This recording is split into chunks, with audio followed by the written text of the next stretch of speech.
Baik, selamat siang Bapak dosen. Saya atas nama Diana PT, kelas A reguler sore NIM 17030807. Di sini saya akan mereview buku kajian seminar masalah sosial review ke-16. Yang pertama, memahami hubungan ras dan etnis. Penelitian tentang kaum minoritas. Amerika bangga dari diri sebagai bagian dari bangsa imigran. Banyak orang masih menyebut Amerika Serikat sebagai tempat meleburnya orang-orang dari segala ras, agama, dan kebangsaan yang menjadi bebas dan memperbaiki kehidupan mereka. Tentu saja sejumlah besar imigran memberikan kesaksian hidup tentang prinsip itu. Antusiasme mereka terhadap negeri mereka sebagai anak angkat nyata dalam mewawancara lisan yang tak terhitung banyaknya. Di Pulau Ellis dan tempat-tempat lain, sebagai mahasiswa terlepas dari bagaimana baru-baru ini keluarga Anda bermigrasi ke Amerika Serikat.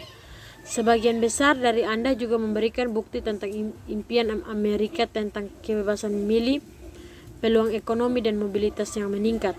Namun di bawah 4 Juli pidato, penyerapan bangsa dari beragam bangsa selama bertahun-tahun dan jumlah cerita keberhasilan adalah kebenaran yang mengelisahkan. Orang-orang Amerika yang lari di negeri sendiri tidak selalu menyambut pendatang baru dengan tangan terbuka. Sebenarnya mereka sering kali menanggapi dengan tindakan diskriminasi yang terang-terangan, mulai dari menghindari kekerasan dan pembunuhan, perlakuan dominan kelompok pribumi, kulit hitam dan penduduk asli Amerika yang menggambarkan kegigihan dan perlakuan ketidaksetaraan yang barurat berakar dewasa ini. Problem-problem serius masih ada dalam sikap terhadap dan perlakuan terhadap penduduk asli Amerika dalam keraguan-raguan orang kulit hitam miskin di ghetto perkotaan dan konsentrasi besar Arab Asia, Hispanik dan Muslim Amerika berjuang untuk mendapatkan penerimaan. Bagi beberapa orang impian Amerika menjadi kenyataan, bagi yang lain menghalangi kesempatan dan menciptakan mimpi buruk Amerika. Ketegangan yang bermusuhan antar teknik di perbatasan suatu bangsa merupakan fenomena sedunia yang bermula dari ribuan tahun yang lalu ke sekarang. Dalam beberapa tahun terakhir, kita menyaksikan bahwa kegerian dan pembunuhan teroris Afghanistan, Indonesia, Irak, Pakistan, Filipina, Spanyol, Turki, dan Amerika Serikat, faksi-faksi agama di India dan Timur Tengah masih menyimpan kebencian yang hebat terdapat satu sama lain, sehingga kekerasan eksternal meletus secara sporadis. Satu dekade yang lalu, lebih dari 5,4 juta orang tewas dengan konflik bersenjata di Republik Demokratis Kongo dan lebih dari 300 orang telah di Tartus, sebuah kawasan yang luas di suatu bagian barat pada tahun 1990-an. Orang Kristen Ortodoks Serbia diperkirakan membunuh sekitar 60 Muslim Bosnia atas nama pembersihan etnis, dan orang Serbia membunuh ribuan orang Albania etnis di Kosovo yang memuji aksi militer oleh NATO. Peperangan suku antara suku Hutu dan Tutsi di Rwanda mengarah ke pematian ratusan ribu orang pada tahun 1980-an. Perang berdarah berkecamuk antara suku Hausa, Ibo dan suku Yorubia di Nigeria, dan warga Irak membunuh ratusan dan orang Kursi dengan gas beracun. Beberapa tahun sebelumnya, pertumpahan darah yang mengerikan di antara orang-orang Kamboja, orang Cina, orang Laos, dan orang Vietnam membuat dunia ini ngeri di tempat lain.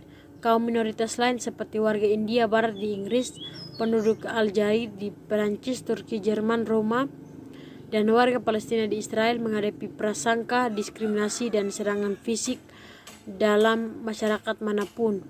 Pengelompokan orang, ras, agama, suku, kebudayaan, atau gaya hidup dapat menimbulkan prasangka ketegangan dan luapan kekerasan secara sporadis. Pada kampus perguruan tinggi yang merupakan mikro dari masyarakat yang lebih besar, hubungan antara kelompok untungnya tidak mengerikan seperti apapun yang baru saja dijelaskan, tetapi kadang-kadang agak tegang dan kadang-kadang lebih buruk. Kehidupan asrama dan acara sosial mungkin dirusak oleh tingkat ketidaknyamanan dengan tidak seperti teman sekamar atau oleh argumen, keluhan, perkelahian, vandalisme, dan kasus-kasus pelecehan lisan yang meletus akibat interaksi antar budaya atau antar ras yang menegangkan. Akan tetapi yang paling umum adalah tabel-tabel kafetaria terpisah atau pengelompokan kelompok-kelompok minoritas tertentu di daerah kampus yang lain, yang menggambarkan aksiologi seperti suka dan dengan suka.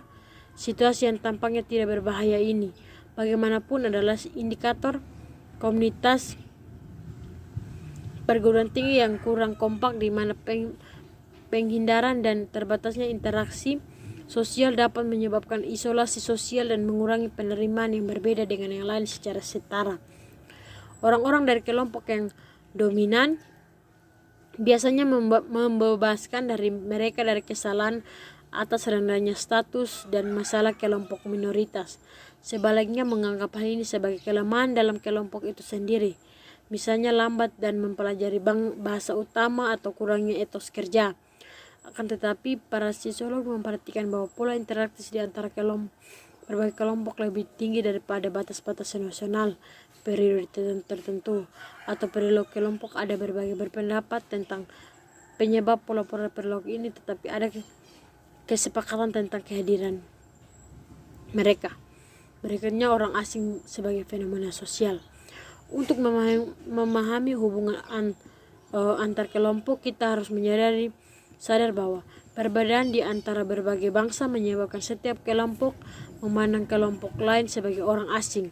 Di antara bangsa-bangsa terpencil, kedatangan seseorang yang tidak dikenal selalu merupakan peristiwa yang penting, seringkali mengundang tanggapan emosi yang kuat. Reaksi bisa berkisar dari keramatamaan yang sangat hangat, upacara penyeburan atau pelindung, tindakan yang kasar dalam masyarakat urbanisasi dan bergerak. Orang asing masih membangkitkan respon yang sama. Dari Tiwi di Australia Utara yang secara konsisten membunuh para penyusup, hingga bangsa atau bangsa di negara manapun yang terus berjuang untuk menghindari unsur-unsur yang tidak diinginkan. Premis dasarnya adalah sama pihak luar tidak cukup baik untuk berbagai tanah dan sumber daya dengan orang-orang pilihan yang sudah ada di sana. Kesamaan dan daya tarik setidaknya secara Aristoteles berkomentar bahwa kami menyukai orang-orang seperti kami sendiri, dari ras atau negara atau Rusia atau berkeluarga kita sendiri, dan pada umumnya mereka berada di tingkat kita sendiri. Para pengamat sosial telah mengetahui hubungan tertarik yang serupa. Banyak penelitian telah meneliti sejauh mana seseorang menyukai orang lain karena sikap, nilai, kepercayaan, status sosial, atau penampilan fisik yang serupa.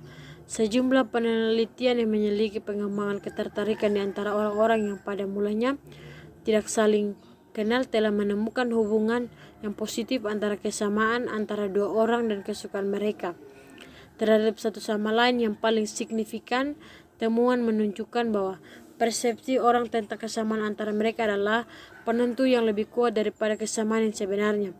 Penelitian tentang pengembangan instinktur juga mendukung kesimpulan ini. Jadi ada cukup banyak bukti yang menunjukkan bahwa manusia lebih senang kepada orang yang tidak dikenal, yang dianggap sama, daripada orang yang dianggap berbeda. Berikutnya, jarak sosial. Satu teknis yang sangat baik untuk mengevaluasi bagaimana persepsi kesamaan merek pola interaksi lebih dekat dari jarak sosial peningkat. Tingkat kedekatan atau keterpencilan individu lebih suka dalam interaksi dengan anggota kelompok lain.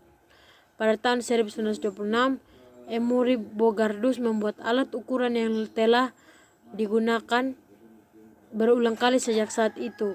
Dalam tujuan penelitian yang serupa selama 85 tahun, para peneliti memperoleh tanggapan dari para mahasiswa untuk mengidentifikasi perubahan dan kelanjutan sikap kaum minoritas apa yang terjadi selama beberapa generasi.